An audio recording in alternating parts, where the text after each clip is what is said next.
On my wedding day, I wore a dress worth more than his entire net worth. He thought he married up. He was wrong. Because when he leaned in to kiss his ex right there at the altar, I didn't cry, I smiled, and then I destroyed him. If you've ever been underestimated by someone who thought they had all the power, stay until the very end. Hit that like button right now, because this story gets darker, wilder, and more satisfying with every single minute. My name is Celeste Hargrove, and my family is worth $600 million, but I need you to understand something about growing up with that kind of money. It's not what the movies make it look like.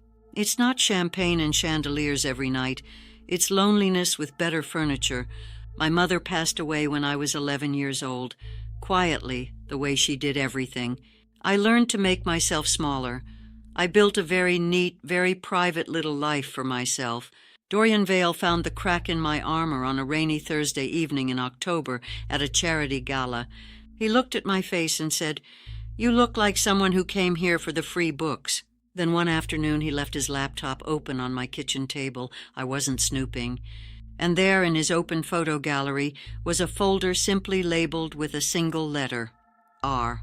I should have kept scrolling, I know that. But my hand moved before my better judgment could catch up with it, and suddenly I was looking at photograph after photograph of Dorian with a woman who looked like she had been specifically designed to make other women feel inadequate. Tall, stunning, magnetic even through a camera lens. In every photo, Dorian was looking at her the way I thought he looked at me. Her name was Roxanne Bellamy, and the way he had captured her in those photographs told me everything I needed to know. He had never looked at me like that, not even once. I woke up on my wedding morning at 5:43, not because of an alarm, not because of excitement, but because my body already knew that today was not going to be the day I had spent 14 months imagining. My eyes opened in the dark of the bridal suite, and I lay there completely still, staring at the ceiling, with the kind of quiet that only exists when a person has already done all of their crying the night before, and has nothing left inside them but clarity. The dress was hanging near the window. $85,000 of hand-stitched ivory silk, catching the first gray light of early morning like something out of a painting. I had tried it on 4 times during alterations and cried every single time. Happy tears, I thought then. Tears about the future, tears about finally letting someone in after so many years of keeping everyone at a careful, protected distance. I looked at that dress for a long time, and I made a decision. Not the decision you might expect, not the one that would have been easier. I decided I was going to put it on. I was going to walk down that aisle. I was going to stand at that altar in front of 280 people who had traveled from 4 different countries to witness this moment. And I was going to let Dorian Vale believe, right up until the very last second, that he had won. My mother used to tell me that real strength isn't loud. She said it quietly, on an ordinary afternoon, stirring honey into her tea. She said the strongest thing a person can do is feel everything, every bit of the pain, every sharp edge of it, and still choose, deliberately and with full awareness, exactly what happens next. I was 11 when she told me that. I didn't fully understand it then. I understood it completely on that wedding morning. By the time my hair was done and my makeup was finished, something had settled inside me. Not coldness, not anger. Something steadier than both of those things. My father knocked on the suite door at 9, and when I opened it and he saw my face, he didn't say a word. He just stepped forward and held me for a long moment, his hand pressed against the back of my head, the way he used to when I was small and the world had been unkind to me. "You don't have to do this," he said quietly into my hair. "I know," I told him. "That's exactly why I'm going to." When I finally walked toward those chapel doors, flowers in my hands and 280 people rising to their feet, I heard the music swell, and I felt the weight of everything. Every lie, every ignored warning, every night I talked myself out of the truth. And I smiled, because today finally was mine. There is a moment, a single, suspended, breathless moment, right before everything changes forever. I know that now. I felt it standing at that altar, flowers in my hands, the officiant's voice filling that beautiful stone room like warm water. Everything looked perfect from the outside, the candles, the flowers, the guests in their finest clothes. Dorian standing across from me, polished and confident, wearing a smile that had once made me feel like the luckiest woman alive. And then the officiant said those words, the words every person in that room had been waiting for. You may now kiss the bride. Dorian's eyes moved, just barely, just for half a second. But I was watching. I had been watching him the entire ceremony, the way you watch a storm forming on a horizon, quietly, carefully, with your whole body braced. His gaze drifted to the third row, to a red dress, to Roxanne. And in that half second, before he caught himself and turned back to me, I saw it. Not attraction, something worse than attraction, something that looked almost like an apology directed at the wrong woman entirely. He leaned toward me, and he whispered 4 words against my cheek that I will never repeat out loud for as long as I live. 4 words that confirmed everything the hotel footage had already told me. 4 words that took the last small piece of me that had still, against all reason, hoped I was wrong, and quietly turned it to ash. I pulled back. I looked at him. I looked at Roxanne. And then I smiled. I reached out and gently took the microphone from the officiant's hand. The man looked startled but stepped aside. I had spoken with the venue coordinator that morning, and nothing about this moment was unplanned. I turned to face the room. 280 faces staring back at me. Completely silent. Completely still. "Thank you all so much for being here," I said. My voice was steady, warm even. There is truly no group of people I would rather have with me for what comes next. I connected my phone to the venue's audio-visual system, something I had quietly arranged with the technical team at 7 that morning. The enormous screen behind the altar flickered to life, and then the hotel corridor footage began to play. Crisp, clear, undeniable. Dorian and Roxanne, the previous weekend, walking together into a hotel room with the easy familiarity of 2 people who had done it many times before. The silence in that room became something physical, something you could press your hand against. Dorian's face drained of every single color it had ever contained. I watched him look at the screen. I watched him look at Roxanne. I watched him look back at me. And I watched the exact moment he understood, with his whole body, that there was no version of this moment he was walking away from undamaged.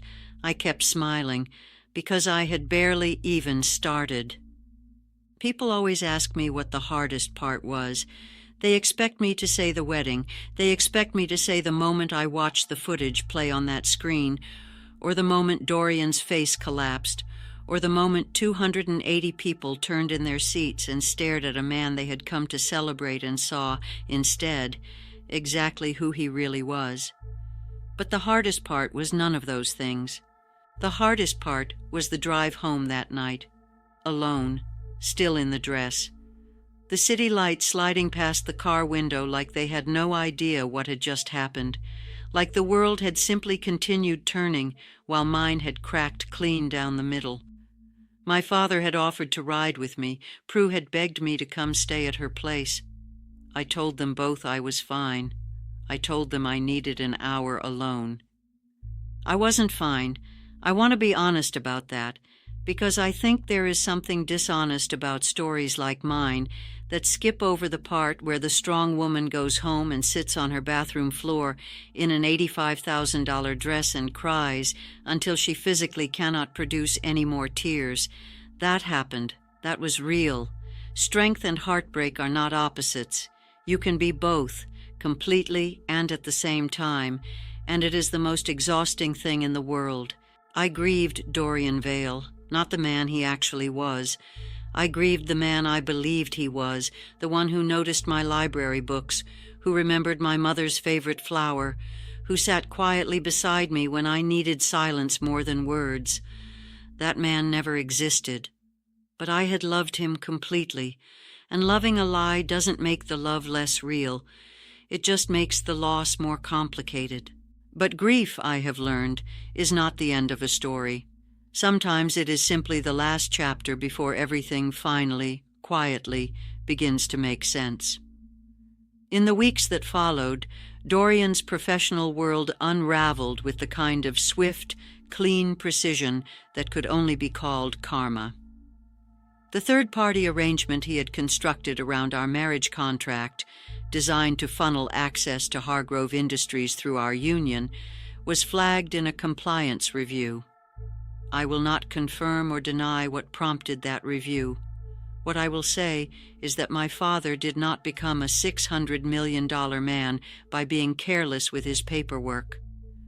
Dorian lost his position, then his reputation, then the quiet, comfortable future he had spent over a year carefully constructing on the foundation of my trust. Roxanne posted something online about protecting her peace. She never mentioned him by name. She didn't have to. And me? 6 months later, I stood at the groundbreaking of a new Hargrove Industries research wing that I had personally championed for 2 years. The sun was warm, the crowd was kind, and someone took a photograph of me in that moment, laughing, genuinely, at something my father had just whispered in my ear. I keep that photograph on my desk, not as a reminder of what I survived, but as proof of who I was always going to become, with or without anyone's permission, with or without anyone standing beside me. My mother was right. Real strength is quiet. It doesn't announce itself. It doesn't need an audience. It just keeps going. Even on the nights when keeping going feels like the bravest and most impossible thing in the entire world. And that, I promise you, is always enough. I have told this story exactly once before tonight. To Prue, sitting on her kitchen floor at 2 a.m, both of us wrapped in blankets, both of us drinking tea that had gone completely cold because we had forgotten about it somewhere in the middle of everything I was saying. She listened to every word without interrupting, and when I finally finished, when the last part of it had left my chest and settled into the quiet air between us, she reached over and took my hand and said nothing at all. That silence was the kindest thing anyone has ever given me. I told you this story tonight because I know with absolute certainty that somewhere on the other side of this screen there is someone who needed to hear it. Not the revenge part, not the altar moment or the footage on the screen or the legal documents in the sealed envelope. I mean the other parts, the quiet parts. The part about driving home alone in a dress that cost more than most people's yearly salary and sitting on a bathroom floor and crying until there was nothing left. The part about loving someone completely and finding out that the person you loved was never quite real. The part about waking up the next morning anyway, and the morning after that, and every single morning after that, for as long as it takes until one day you wake up and the first thing you feel is not grief. That part. I told you this story for that part. Because I think we live in a world that is very comfortable watching a woman be strong.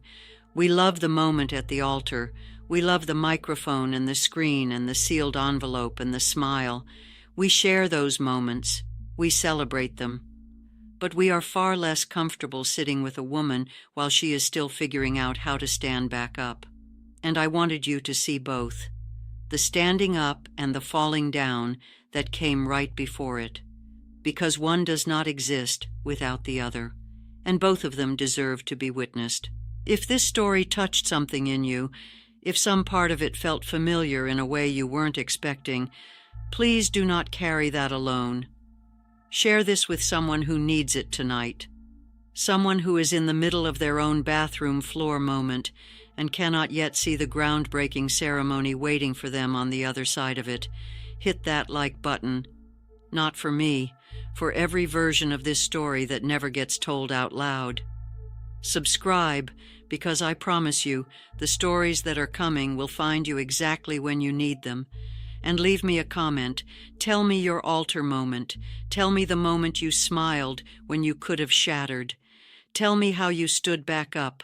I will read every single one. Because if there is one thing Celeste Hargrove learned from all of this, it is that no one should ever have to sit on a cold bathroom floor alone, not even for a minute.